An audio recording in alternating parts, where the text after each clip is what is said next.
बहुत इम्पोर्टेंट है। 2024 में लगभग इससे कुछ क्वेश्चन आपको मिलेगा, है ना, बोर्ड के द्वारा पूछा जाएगा।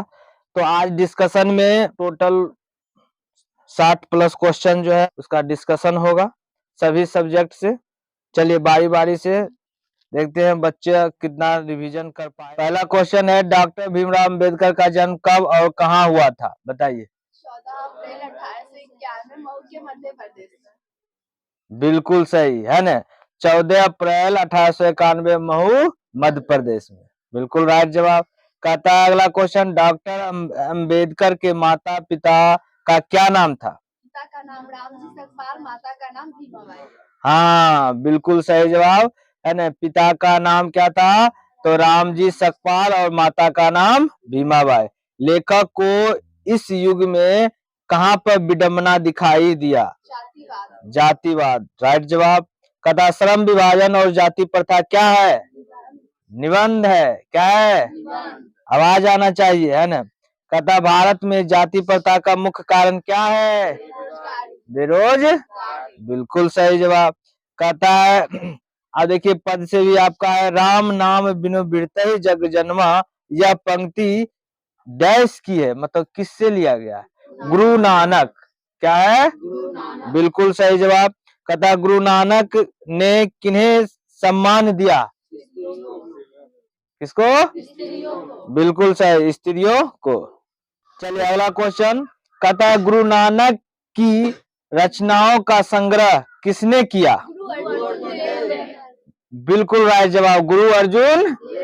चलिए नेक्स्ट क्वेश्चन, कहता है गुरु नानक किस भक्ति धारा के कवि हैं? हाँ, निर्गुण भक्ति, बिल्कुल सही जवाब। चलिए अगला क्वेश्चन, कहता है गुरु नानक का जन्म कब और कहाँ हुआ था? 1459 तलवंडी ग्राम जिला लाहौर में। हाँ 1469 है ना, 1469 तलवंडी लाहौर। चलिए अगला क्वेश्चन, गुरु नानक के पिता माता तथा पत्नी का नाम क्या था? देखो एक मिनट बुआ, सबका क्वेश्चन इसी में मिला दे, क्योंकि हमेशा होता है ना कि माता पिता का नाम हमेशा पूछिए देता है, जन्म पूछिए देता है, पत्नी का नाम पूछिए देता है, इस क्वेश्चन को हम एक ही में मिला दिए। क्लियर है? तो माता का नाम क्या था? तृप्ता। पिताजी का नाम कालू चंद खत्री, बिल्कुल सही जवाब। और पत्नी का नाम सुलक्षणी। आवाज में बोलिएगा, है ना। कहता है स्वर्णमय पात्र से किसका मुंह ढका है? संस्कृत का क्वेश्चन, बताइए। किसका? आवाज तुम लोग का ढीला का हो जाता है ना। दिखाना है पावर ऑफ सीएलसी का क्या है ना, पावर है। कहता है महान से भी महान क्या है? आत्मा, बिल्कुल सही जवाब। नदियां समुद्र में कैसे मिलती है?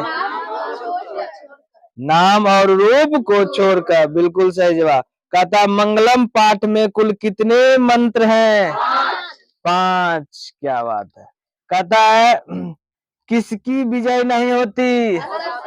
असत्य की, बिल्कुल सही जवाब। बताइए अवतल लेंस का आवर्धन बराबर होता है?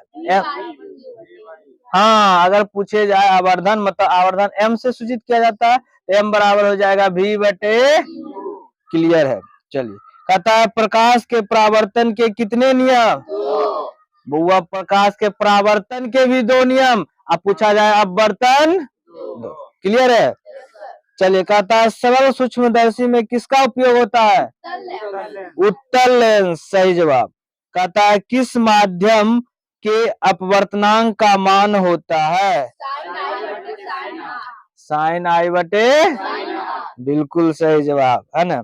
कहता है हजामत, है ना, जिसको हम लोग नाई कहते हैं, दाढ़ी बनाने में किसका उपयोग करता है? कौन सा दर्पण का, बताइए। बिल्कुल सही, अवतल दर्पण। चलिए आइए थोड़ा सा रासायनिक भी देखते हैं क्या है ना। कहता है लोहा से जिंक को लेपित करने की क्रिया को क्या कहते हैं? गैल्वेनीकरण, बिल्कुल सही जवाब। चलिए वो अगला क्वेश्चन कहता है सिल्वर क्लोराइड का रंग क्या है? श्वेत, बिल्कुल सही जवाब। कहता श्वसन किस प्रकार की अभिक्रिया है? उपचयन। कहता है ना, ध्यान दीजिएगा क्वेश्चन। कहता CuO प्लस H2O डैश बनाया क्या? Cu प्लस H2O किस प्रकार की अभिक्रिया है? अपचयन। किस प्रकार की अभिक्रिया है? अपचयन। बिल्कुल सही, इसमें कंफ्यूजन नहीं होइएगा। अगला कहता है, एक क्वेश्चन और आ गया इक्वेशन वाला। कहता है CaO प्लस H2O है ना, बनाया क्या प्रोडक्ट में? तो CaOOH होल 2। बताइए यह कैसी रासायनिक अभिक्रिया है? हाँ, इसमें जुटा है ना, तो प्रोडक्ट में जब जुटता है तो संयोजन होता है, तो यह हो गया संयोजन अभी। चलिए, बहुत अच्छा। चलिए, जीव विज्ञान का वो कुछ इंपोर्टेंट क्वेश्चन जो बार बार पूछता है। देखिए, पहला क्वेश्चन है, मनुष्य में प्रमुख उत्सर्जी अंग है, क्या है? वृक्क। बिल्कुल सही जवाब। कहता है अमीबा अपना भोजन किसके द्वारा पकड़ता है? उत्पाद। मार्वेलस। चलिए अगला देखते हैं क्या है ना। कहता है श्वसन के अंतिम उत्पाद क्या है? CO2 और बिल्कुल सही जवाब। चलिए, स्वपोषी पोषण के लिए आवश्यक है, तो आपके ऑप्शन में रहेगा CO2 है ना, क्लोरोफिल, सूर्य के प्रकाश, इनमें से सभी। तो हमेशा याद रखना सभी होता है इसमें, है ना, तो क्या ऑप्शन हो जाएगा इनमें से? क्लियर है। चलिए अगला कहता है रक्त में आयरन की कमी से होने वाला एक रोग का नाम बताइए। हाँ, एनीमिया। बिल्कुल सही जवाब। चलिए थोड़ा सा इतिहास में जो बार बार पूछता है क्वेश्चन क्या है। पहला क्वेश्चन आपके सामने कहता है गैरीबाल्टी पेशे से क्या था? बिल्कुल सही जवाब। क्या था? नाविक। कहता है जर्मन राइन राज्य का निर्माण किसने किया? नेपोलियन बोना। बिल्कुल सही जवाब। अगला कहता है जालबेरिन कैसी संस्था थी? व्यापारियों की। फ्रैंकफर्ट की संधि कब हुई? 1800। देखो इधर से आवाज नहीं आ रहा, बोलते जाएगा आगे, है ना। आगे बताइएगा किस देश का हंगरी पर पूर्ण अधिपत्य था? ऑस्ट्रिया। बिल्कुल सही जवाब। चलिए भूगोल का कुछ क्वेश्चन। कहता काली मृदा का दूसरा नाम क्या है? रेगुर। कहता बृहत क्षेत्र में जल की उपस्थिति के कारण ही पृथ्वी को क्या कहा जाता है? नीला ग्रह कहा जाता है। बिल्कुल सही जवाब।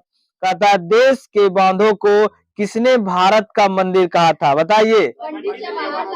पंडित जवाहरलाल। बिल्कुल सही जवाब। कहता बिहार में कितने प्रतिशत भौगोलिक क्षेत्रों में वन का फैलाव है? हाँ, अगर ऑप्शन में 7.1 भी आए तो उसको टिक कर देना। क्लियर है। चलिए कहता विश्व पर्यावरण दिवस कब मनाया जाता है? 5 जून। क्या बात है ना। चलिए आ जाए लोकतंत्र राजनीतिक में देखते हैं। पहला क्वेश्चन जो बार बार पूछता है बोर्ड में, कहता है भारत में औरतों के लिए आरक्षण की व्यवस्था किस संस्था में है? बताइए। पंचायती राज व्यवस्था या संस्था? व्यवस्था बोलेंगे, ऑप्शन में आएगा तो वही टिक मार दीजिएगा। क्लियर है। अगला कहता है धर्मनिरपेक्षता का क्या अर्थ है? हाँ, बिल्कुल सही जवाब, सर्वधर्म संभव, है ना। अगला क्वेश्चन है आपके सामने, कहता है सांप्रदायिक राजनीति किस पर आधारित होती है? बहुत आसान क्वेश्चन, क्या होगा? धर्म पर। बिल्कुल सही जवाब।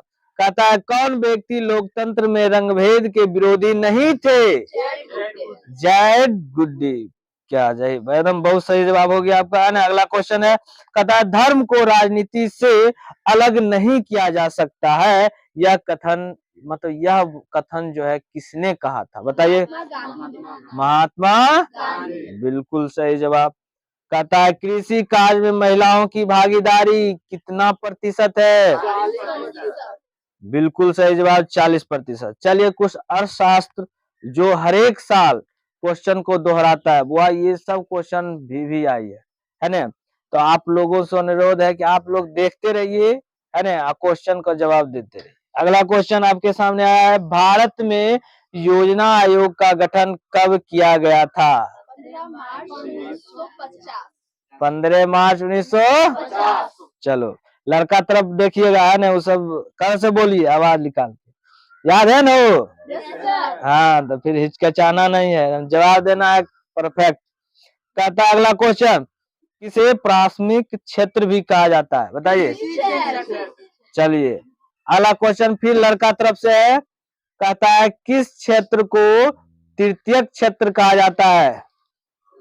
सेवा क्षेत्र। हाँ बिल्कुल सही जवाब, सेवा क्षेत्र। चलिए लड़की तरफ से अगला क्वेश्चन, शेयर बाजार की नियामक संस्था है?